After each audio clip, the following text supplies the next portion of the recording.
All right, well, hello everyone, and welcome to our first session for the Virtual Teacher Externship Experience hosted by ElevateEdAZ, the Center for the Future of Arizona, as well as the Arizona Business and Education Coalition.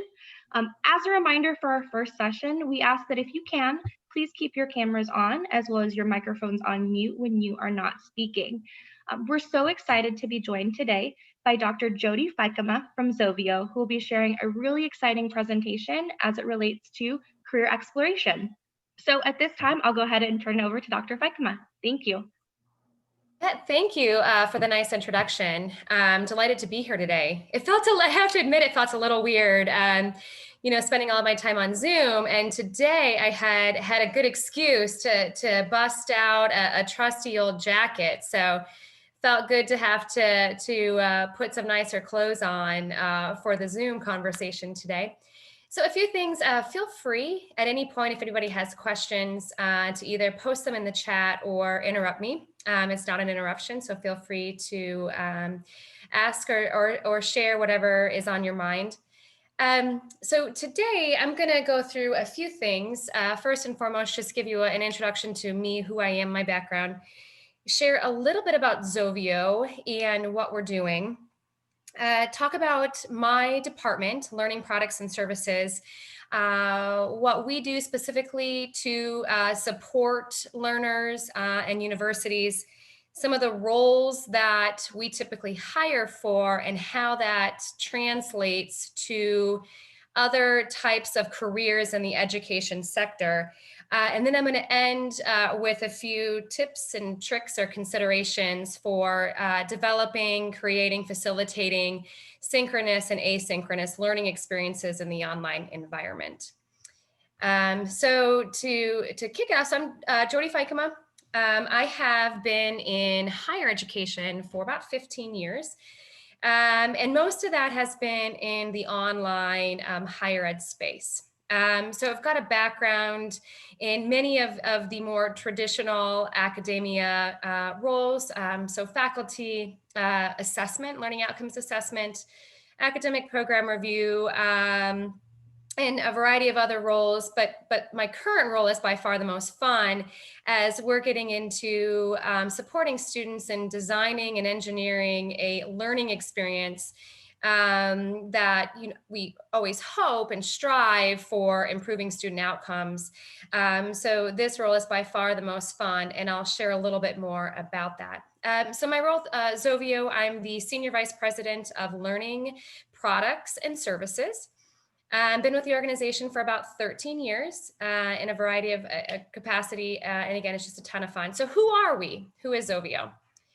So Zovio, if my screen will go. So really our goal is to build a dynamic online learning experience for students. And so our vision is to be a leading education technology services company that partners with higher education institutions and employers to deliver innovative, personalized solutions to help learners and leaders achieve their aspirations. So a couple things to highlight here, and you'll hear it throughout the presentation, is first and foremost, always our focus on students. Especially in my role, students are at the heart of what we do, and using data to better understand our students so that we can create solutions that are going to improve not only their user experience, but also various student success outcomes. So I believe several of you are educators. When we talk as educators, we talk about, of course, the achievement of learning outcomes, but it's also wanting them to leave a course, a program, a university with better skills and competencies than when they started. So that's always at the center of what we do. And today I'll also share a little bit about what we do from a technology perspective and how we're really using that to drive our innovations and layering data on top of the technologies. So at a very high level, these are some of the services that Zovio provides. So we partner with universities to support a lot of their student-facing staff functions. So admissions, student advising, financial advising, and also partnering with businesses through our Zovio Employer Services, where corporations will provide scholarships and grants to their employees to return to school. So we partner closely with a large number of corporations through Zovio Employer Services. I'm going to skip over Zovio growth and come back to that in just a moment. From a corporate services perspective, we provide the big pieces here are related to marketing. So helping universities market their programs and their offerings, how to drive traffic to their websites, convert student leads and enrollments, those types of things. A lot of IT support. So from a technical perspective, whether it be with an LMS, a learning management system, or other student information systems. And then Zovio Learning Products is the area that I oversee. So again, I'll skip over that and come back. And then our final area is university partnerships, where we're working to form partnerships with new and existing clients, whether that be universities, K-12, other technology products, or other types of services in the higher ed or K-12 markets. And then, of course, at times that can also include business partners as well. So just checking in on the chat, seeing lots of you saying hi. So I love to see all the engagement. Just scanning real quick. Awesome. So I see some of you have a background in graphic design. Really exciting. I'm going to touch on that coming up here in just a bit, but great to see you all interacting and engaging in there. All right.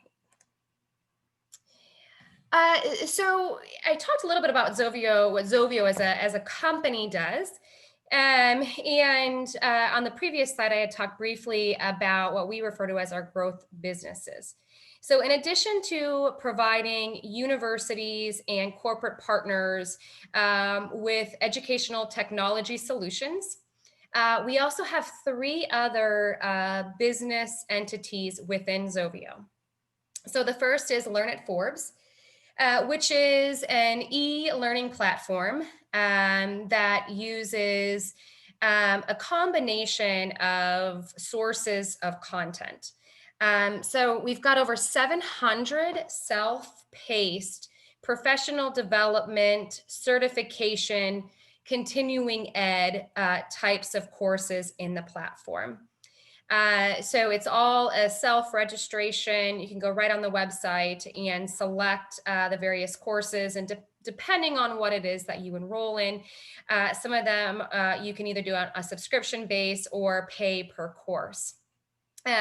So this day and age, there's a lot of individuals who are looking to advance their career. They may have a degree already and want to sharpen up some of their skills. They may need to keep a licensure or anything of the such current, or in some instances, a formal college degree is not of interest or of value, but some type of training may be. So this provides an option for some other opportunities. The second business to touch on is Full Stack Academy, which is a coding boot camp, which offers web development and cybersecurity training. So interestingly enough, as we're on these topics, COVID has been an interesting challenge and opportunity in regards to full stack. So historically, full stack had a lot of face-to-face coding trainings.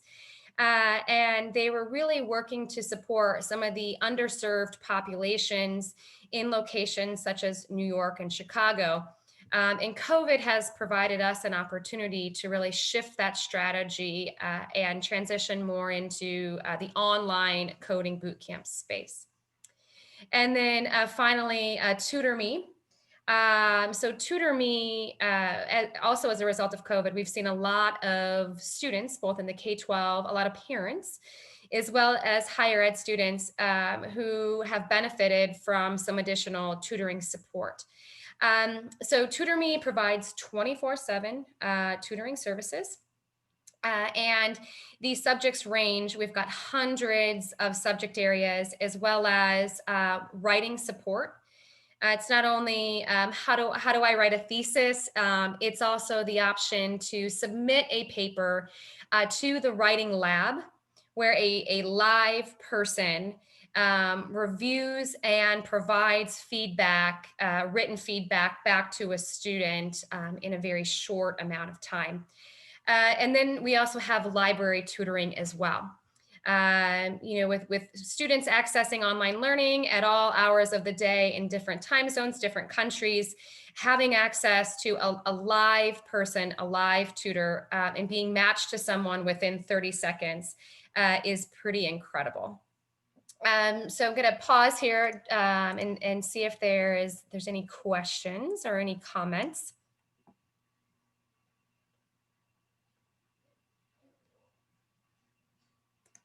All right. So what is it that I do? As I shared, I lead Zovio's Learning Products and Services department.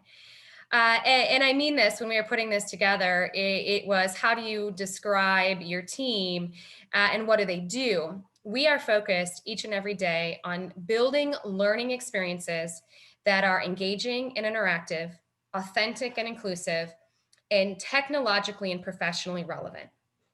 So each of these words, you may see this as one simple sentence, but each of these words are very important, and there's a lot of components that underlie them to really allow us to achieve that. You'll hear me talk a lot about curriculum development and what we do to focus on being engaging and interactive, and hope to never sound like a broken record, but simply putting content online does not mean that is learning in an online environment, right? So we focus on bringing concepts to life. I often say that my lifelong mission is to create an experience where our students want to binge learning, right? So we binge Netflix, or a lot of our students may get involved, or our kids may get involved in games, and this concept now of master class. I want to create an experience where our students are having so much fun and learning so much that they want to just keep binging the content. And that we then can use analytics and data to drive the information that we provide to them, and of course, the information and content that we're creating. And another big topic, regardless of which grade you teach, or if you're in K-12 or higher ed, is that focus on technology. And I'll come back to this in just a bit, and how technology can be used to enhance an experience, but not necessarily replace an experience. And then a big focus of ours, of course, is ensuring that students are, again, leaving with a degree that is professionally relevant, where they have mastered the skills they need within not only their current role, but also the role that they want to be in. So we focus very much on real life examples, ensuring that we highlight the skills that they're learning and how they translate to what an employer needs. And all of that, again, we believe results in a more engaging, dynamic, and interactive experience. So first and foremost, all of what we do is focused on students. So I touched on 24/7 tutoring. I'm going to go into a little bit more detail about our digital library and how we curate and provide access to hundreds of databases and millions of articles, and our focus on the student experience. I'm not sure. For me, it's been so long since I've been in college, but nothing's more frustrating than when you are trying to find an article that your teacher or your faculty member has advised that you look at, and you just cannot find it. So we're always focused on creating and providing a seamless experience. I'm really proud of what we do from a writing center perspective. and I try to look through when on Zoom to read some of your faces. Many students, regardless of they struggle with writing.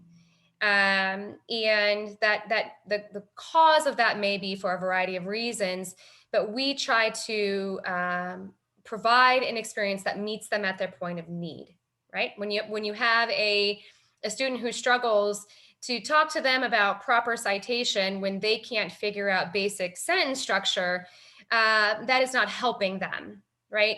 Whereas as a student progresses through their journey as a student, the information that they need and where they need to hone in on their skills, depending on if they want to go on to graduate school or go on to college or whatever it may be, we provide relevant materials that meet them at their point of need. So the services within my area, curriculum development. So that is one of the most important services that we provide. And the goal is to keep faculty at the heart and center of curriculum development. So we are there to provide them wraparound services. If a faculty member is an expert in a particular subject area, we want them to remain an expert in that topic and focus on educating their students. What we don't expect is for them to be an expert in creating an interactive or creating a video or a simulation, or always, in many cases, knowing how to take a concept and bring it to life.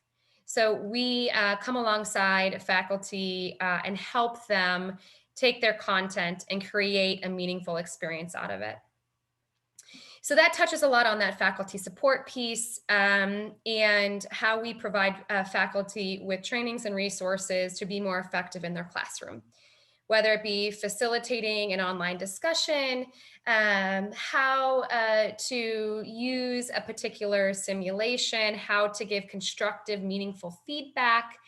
That's part of our services, as well as operational support. So operational support means keeping students and faculty in their classroom, that classes and content is always made available. And as you can imagine, when you support large universities, just keeping the courses up to date, links still working, that in and of itself can be challenging. So we provide operational support. So I see a couple chats in here. Just want to pause real quick. All right, looks like people are still just saying hi. So welcome and great to see you all interacting. And the last part is products. I'm going to touch on two of our products. So one is Waypoint, very focused on learning outcomes assessment and using rubrics to assess student learning. Very focused on backwards design and aligning program outcomes to course outcomes to weekly outcomes. And perhaps one of the best things as a faculty member, and I see several of you chatting in there, as a faculty member, one of the best aspects of Waypoint is the comment library, where as a faculty member, if you've taught several courses, you may know that you oftentimes find yourself giving the same feedback. So there's a way in which you can save and store your own comments. Of course, they can always be edited, deleted, and you can make individual one-off comments, but it's a great way to save your comments that you seem to make over and over and over. Constellation is our e-textbook platform. So we create custom textbooks to support faculty needs. We have over 150 titles that are customized to the specific course, industry, or in some instances, what a faculty member wants to teach in their subject area. A couple cool things about Constellation. There's features in there where they can highlight. There's interactive assessments. Students can connect with other students who may be in that part of the textbook. So a lot of really cool, fun things that can be done within that e-text. And as educators, especially in this online environment, we are always looking for the best technologies out there to enhance and support student learning. So I share this fun fact, and people oftentimes don't believe me. So I look at over 100, and by look at mean receive demos, review case studies, have a conversation with over 100 learning tech vendors every year. So we're always trying to find the latest and greatest. And on any given day, we have at least 30 third-party technologies that we integrate within the classroom to enhance the student experience. All right.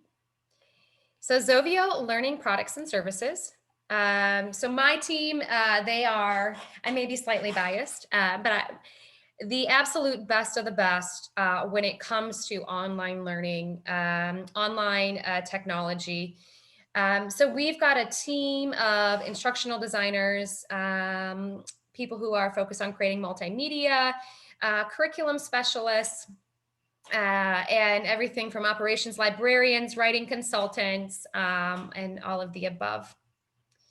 So part of what we wanted to achieve today is, what are some of the opportunities in this online learning, online education space, and how can you connect that to various backgrounds and experiences? So I'm going to highlight 4 broad areas where we are oftentimes looking for employees, and share a little bit, whether it's with Zovio or another educational technology provider or online educator. These are some opportunities that are out there. So one, of course, is learning design. I had seen somebody in there that had graphic design experience.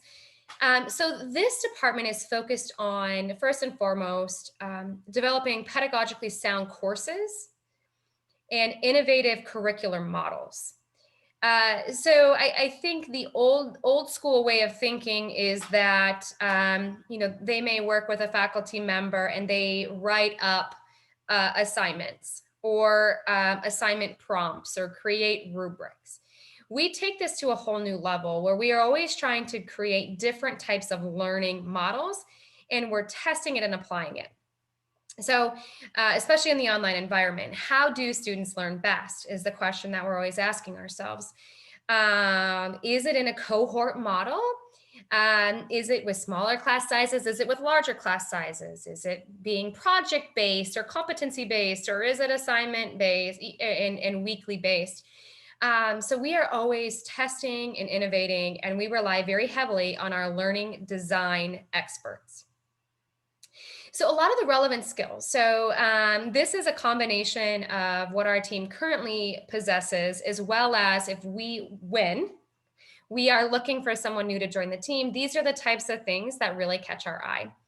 Teaching experience is first and foremost one of the most important things, because it's hard in many instances to design curriculum if you don't have a solid understanding of who your learner is.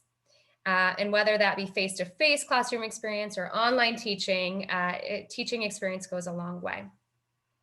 A big part of being a designer is project management, right? You're oftentimes managing and supporting faculty and others in that development process. Some course development tools. And for us personally, this is one of those items where we absolutely train. We don't expect everybody to come on board and be an expert in Storyline, but we can easily teach you how to become a master in using a lot of these softwares and tools. Technical skills are another one of those things that are oftentimes a nice to have, given that we are focused on the online learning space. We're very focused on being what we call LMS agnostic. So we don't design specifically to a single LMS, but rather we try to find experts across technology platforms.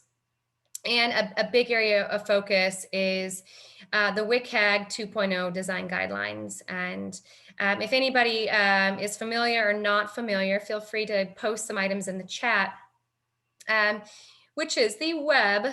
I'm going to get this wrong. It's accessibility guidelines for web content.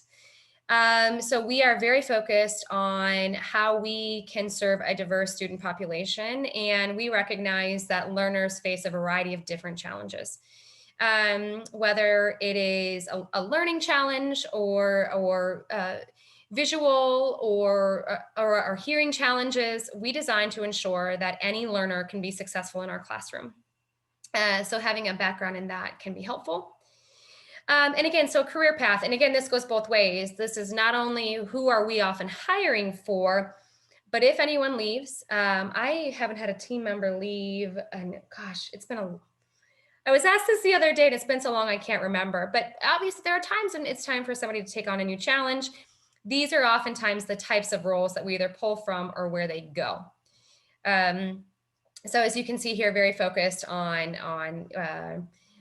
training and development, learning and development, teaching, and those areas.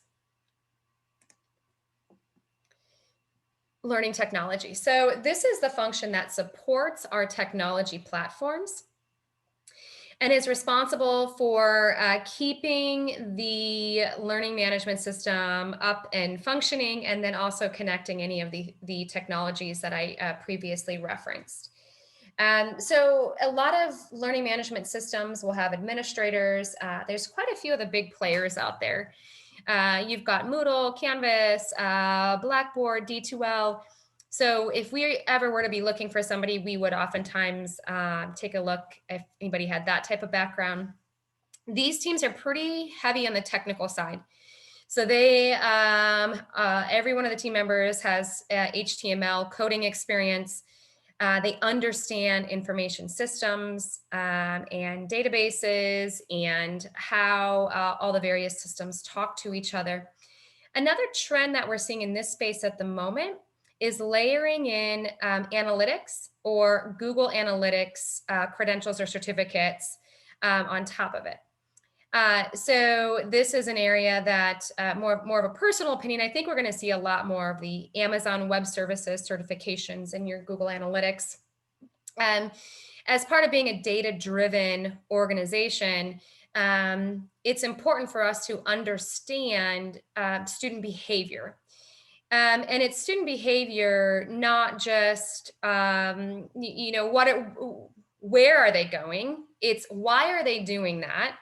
Why are they repeatedly navigating to a particular part of the classroom, or using data to understand why a student may be struggling in an area? We can go back and create very sophisticated reports and then enhance the classroom to address that need.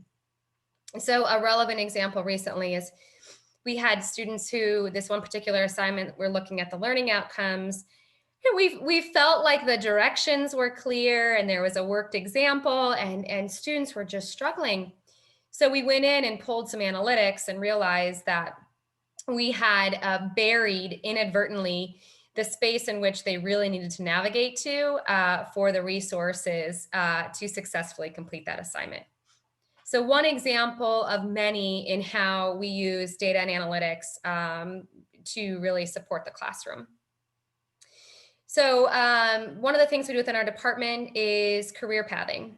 And it's always interesting to see who wants to go one way or another. So this is an area where we see a lot of these team members, they oftentimes, there's a spork in the road where they may want to go the instructional design route, which is many times a natural progression, as is educational technology. So those are the people who are creating the interactives, the videos, multimedia, games. And then of course that project management route, just given their strong background in managing technical requirements. So I'm gonna take a brief pause here to see if anybody has any questions, or if you want me to expand on anything further.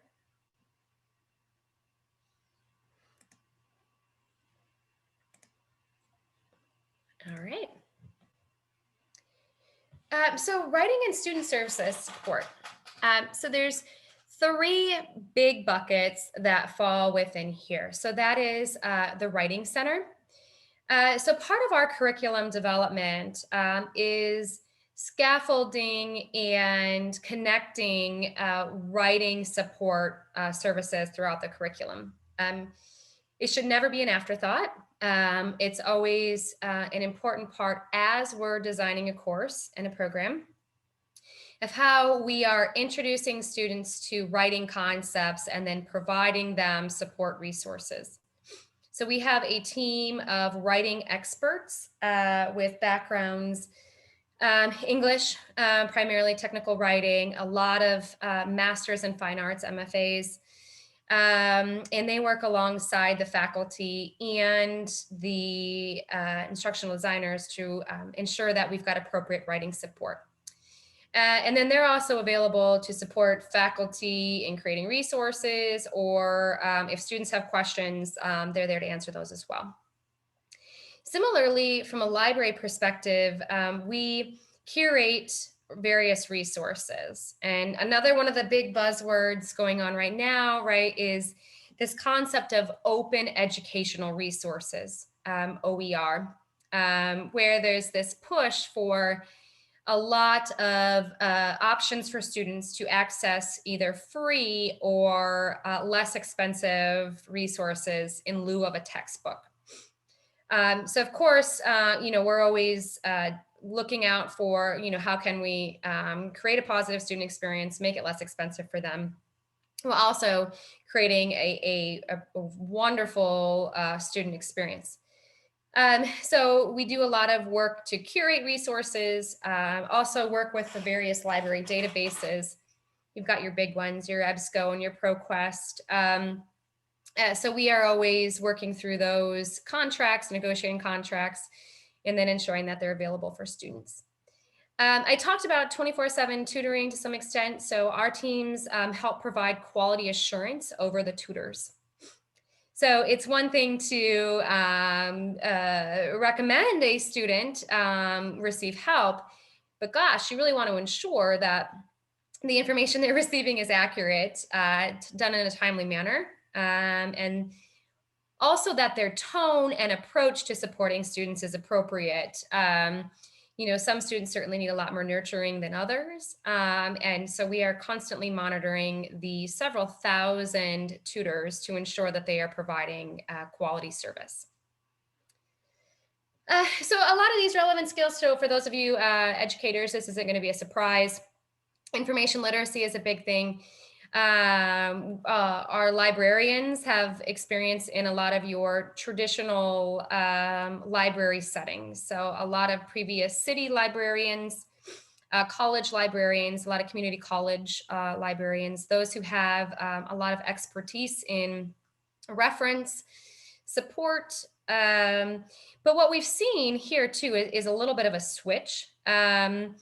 It's more about using searches and databases and analytics and data to kind of drive that student experience.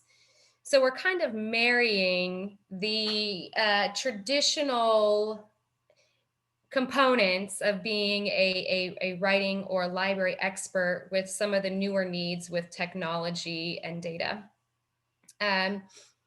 It's been really helpful. I think almost every one of our writing consultants either currently teaches or has taught writing.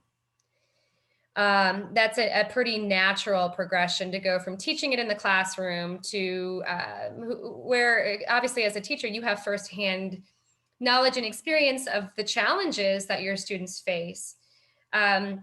So that's a big thing. And then you take those experiences and can create resources and supports and on-demand videos to better support them. So you can see some of the career paths here. It's been interesting to see the web design aspect. And again, that comes back to creating a positive user experience. Where they're not having to go through page after page after page after page to get to the resource or to the information that they need. Very focused on that web and user experience design. Records management is an interesting one. And again, that comes down to just managing hundreds of databases and millions of articles. So that's been a value. And another area here is that market research and outreach. how do you focus on the outreach aspect and sharing these resources with your students? So we do a lot of outreach that's based on market research of how best to get relevant content and helpful tips and tricks in front of our students.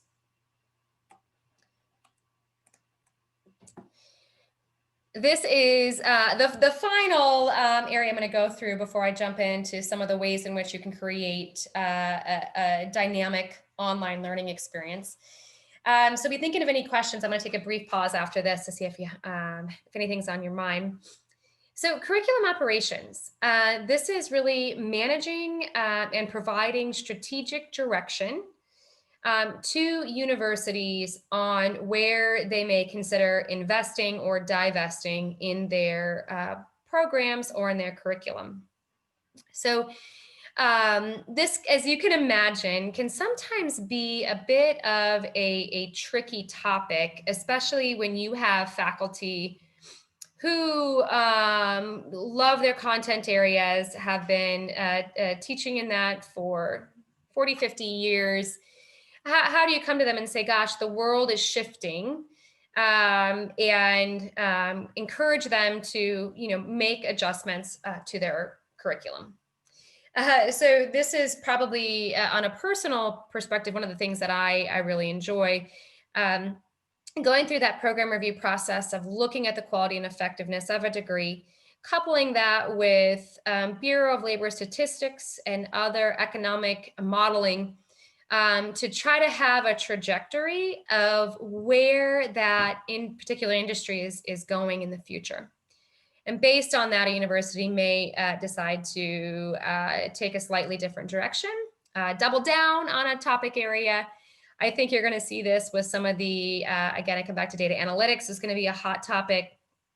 Things related to, obviously, healthcare, healthcare records management, online learning, of course, now this last year has taken a front seat.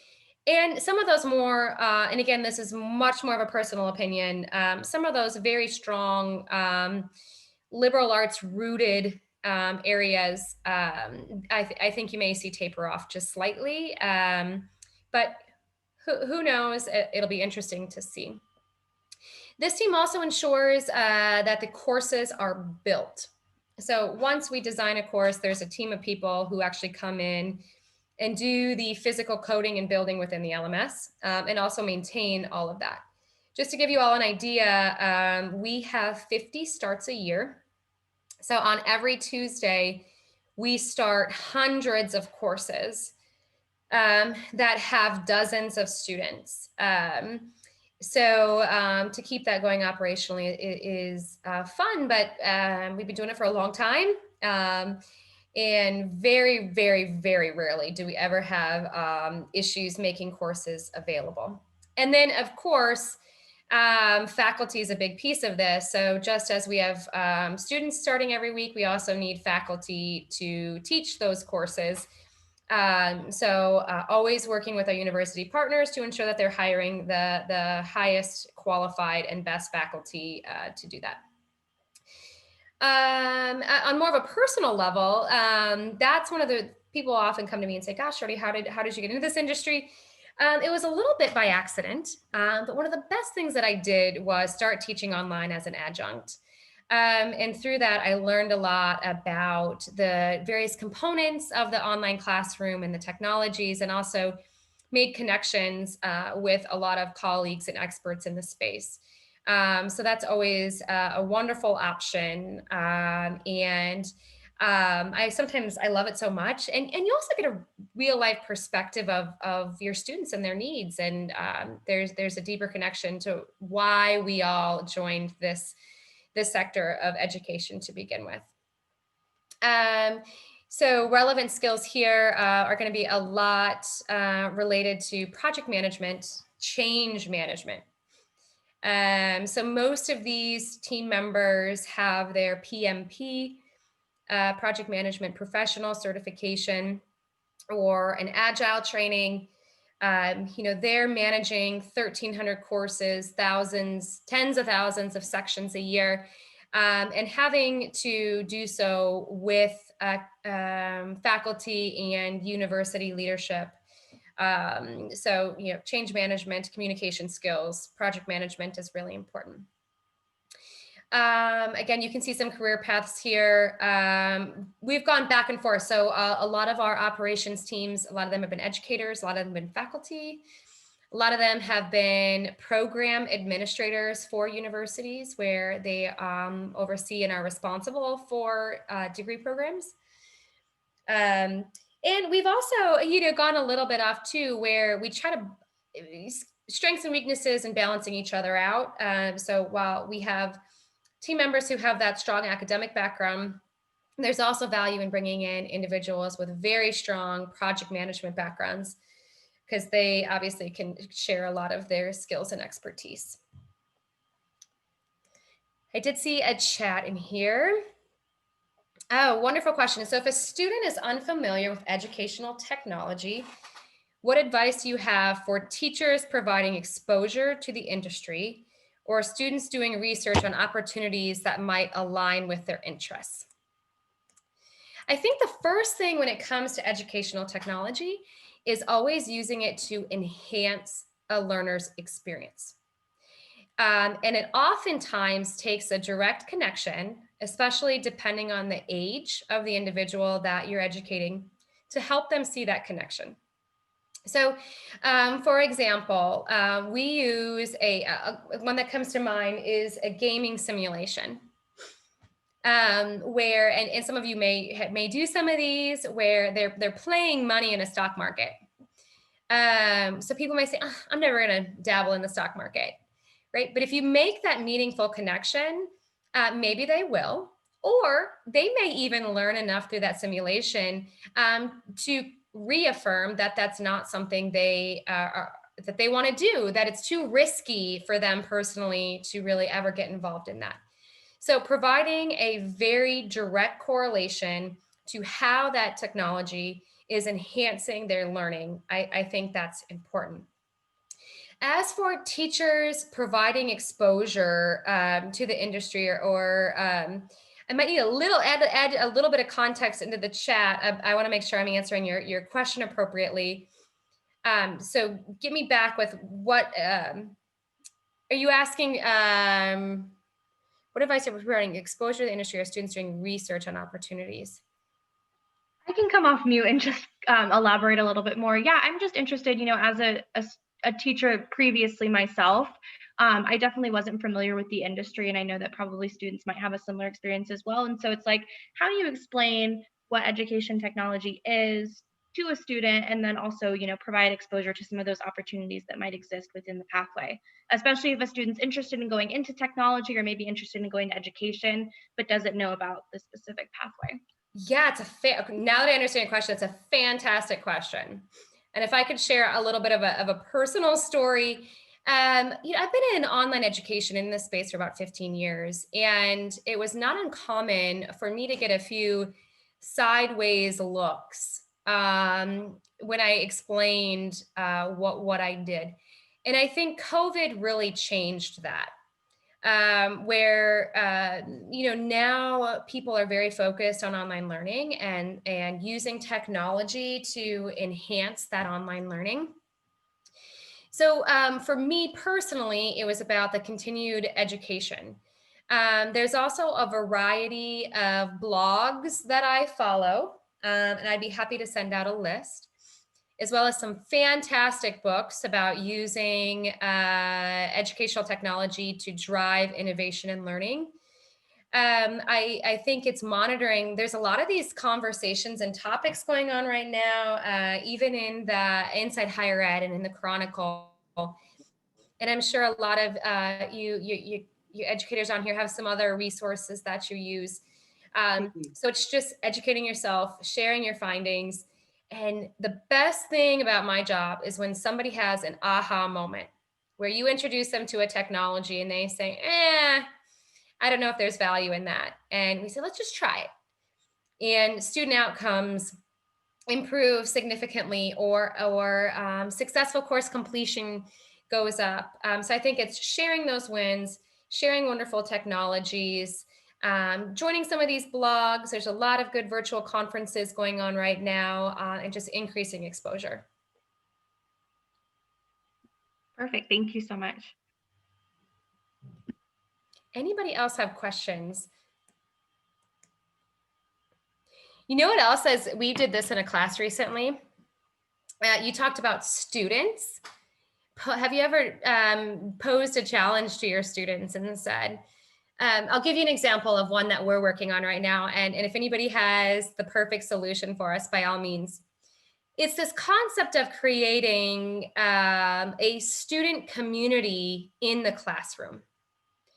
How do you promote and encourage engagement? And not about academic topics, but about that, right, when you have students in the classroom face to face, they're talking about what they did on the weekend, and their sporting event, or whatever new video game is out there.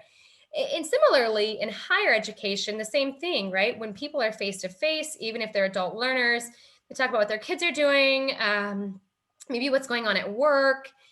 So how do you replicate that experience in the online environment, and how can you use technology to drive that, or connect it to the various social media platforms? So that would be an interesting use case, right? Where you go to your students and pose that challenge to them and ask them to research technologies that may solve the problem. And when you get students involved in solving a real life challenge like that, it's fascinating to see how they pick up on technologies and how excited they get. All right, so just moving into the last of my topics today, and it looks like we're going to have just a few minutes at the end, so we'll certainly be available to answer any questions. How do you create a dynamic online learning environment, both in the synchronous and asynchronous environments? And we're happy to send out some additional free resources after this. If you go to the Zovio website, we posted a variety of free resources that can be used by anyone, including a downloadable LMS template that breaks content into weeks or modules. So it's all there for you to download and use. So first and foremost, I want to focus on authentic assessment and real world application. And you can probably sense some themes throughout my presentation today, and my apologies if anything is redundant. But it's really focused on case studies, debates, and one thing that we have found particularly helpful is, rather than having a student read a new case study every week or in every class, where if you use a case study throughout a course and have them address different components or elements of that case, depending on your weekly topic, and having them look at something from an alternative perspective. I'll give you an example of a case study we recently used. And I always have to preface this with, by no means, none of this is my personal opinion. We had an interesting case study on Steve Jobs and how he was, an incredible leader, and asked the students to identify the traits and qualities and characteristics that made him a great leader. And as you can imagine, he's one of the most famous, most incredible leaders out there. We got some great responses and some great conversation and debate. And everybody's like, they're convinced he's the best and they all want to be just like him. The following week, we bring in the same case study, right? Everything's the same, but we bring in an editorial piece that was published on Steve Jobs, sharing some of the downsides to his leadership, right? And then everybody's on the other side. They're like, gosh, this guy, I can't believe I thought he was such a great leader. And this debate and this conversation happens. And then the third week, right, it's what is the biggest lesson out of that, right? And the biggest lesson is, as a leader, it doesn't matter how amazing and incredible you are, you have opportunities for growth and improvement. And no matter how great you are, not everyone is going to be your biggest fan. And that is one of the courses that our students love the most. And that's, again, one example of how you can take a case study use a single case study and apply it in multiple ways and have the conversation go in 100 different directions very quickly. Real world projects, I've talked on that. And in the higher ed space, I'm a huge advocate of really focused on skills-based learning and using real world scenarios to help a student achieve a learning outcome. So let me give you an example. In order to receive a college degree, every student has to demonstrate proficiency in math, right? We all acknowledge that. But rather than having them take a geometry or algebra course, what if we had them take a data analytics course and use data to explain what's going on their website from a marketing perspective to their boss, right? That really pulls it in and is meaningful, and they're still learning math and quantitative reasoning. It just is much more real world applicable. And again, situated learning, we've talked a little bit about. The second big tip I would have is layered student support. And you hear me talk about meeting students at their point of need. It's a huge focus of ours, and we've got a lot of data that drives what, when, and how we introduce students to the various support services. Let me give you an example. A big fault that many make is the first part of class or the first week of class. And of course, you know, in my world, it's primarily higher ed, but this can be applied across the board. How many times do we, you know, day one or week one, we share an enormous amount of information with our students, right? Where they go for the library, where they go for the writing center, the syllabus, you know, their books, and the list goes on and on and on, where that the students are overwhelmed. And 75% of what you share is not absorbed, right? So of course you can repeat it, but you can also introduce as those things come up, introduce them to these topics, reintroduce to the topics in a way that's meaningful to them. Worked examples and templates have probably had the biggest impact on student success than anything else we've ever done. And I absolutely want to ensure that people do not take worked examples as an opportunity to cheat. That's not what this is, and not at all. But how many times, especially in your entry point courses or lower division courses, or, you know, the first algebra course of 3 or 4 they're going to have to take, they may be so lost. A simple worked example can go a very long way. And then also templates. What are you expecting from them? What does that look like, right? They shouldn't have to guess of what you're looking for as a teacher or as a faculty member. They should be able to focus on learning, absorbing, and demonstrating their understanding of an outcome versus how you want something formatted. So that's been really helpful. In the online world, assignment-specific video instructions. And this has been valuable from both a synchronous and asynchronous perspective, as well as a face-to-face and online environment. I think one of the best things that's going to come from online learning is the way in which we connect a diverse set of learners. I'll give you an example, right? For me, gosh, you're introduced to a topic and you're in a lecture, and the faculty or the teacher and everything they're explaining, you're like, yeah, I get it. That makes a lot of sense. They get back at the end of the day and they're doing their homework and they're like, gosh, I know that Aaron said this, and I wish for the life of me I could remember. I couldn't write fast enough. I'd encourage you to record yourself, even if it's face-to-face, and put some of those videos or video instructions and record them so the student can reference them after the fact. The other thing that's really helpful here is closed captioning. We don't always recognize how often our learners have a hard time understanding or keeping up. So being able to close caption your videos can be really helpful. I've talked about resources and technology. It should always be used to enhance the learning experience versus being seen as repetitive, redundant, extra busy work. And there are millions of technologies out there. Some are fantastic, some overpromise and underdeliver, but there are certainly some great ones out there. We're going to see a lot more, I think, online labs, a lot of simulations and games. Again, that comes back to that binge learning concept and keeping students wanting and thirsting for more. And then the last thing I'll touch on, and it looks like there's some questions coming in the chat. So please, just 5 minutes, got a few minutes left here.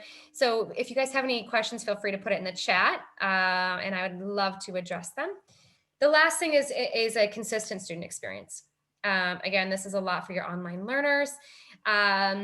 Where imagine if every teacher they have in a day or every course they go into, they have to re-navigate what is in the left-hand navigation, where the syllabus is located, where they submit their assignments, starting with a very clear, consistent template is extremely helpful. I'd encourage if any of you are teachers together and using any type of online platform, get together, figure out what that template could look like. Because your students really appreciate some consistency in their user experience. And again, videos, interactives, multimedia, using things other than straight block text. Nobody wants to read page and page and page and page and page of text. Break that up by using video blurbs, clips, graphics of the sort to improve that experience. All right, so we got about 3 minutes left if anyone has any comments or questions.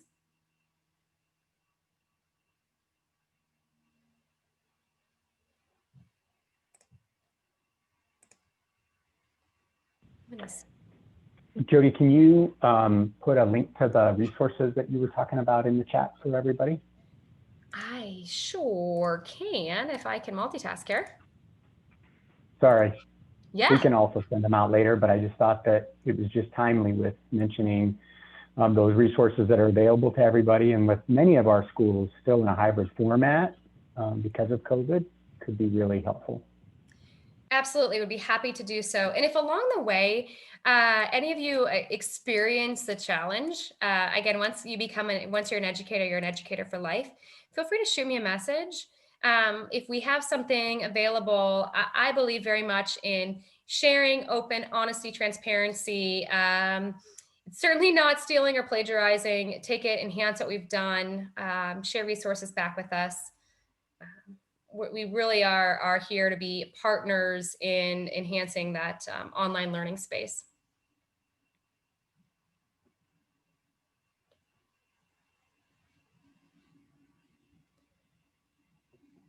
No other questions?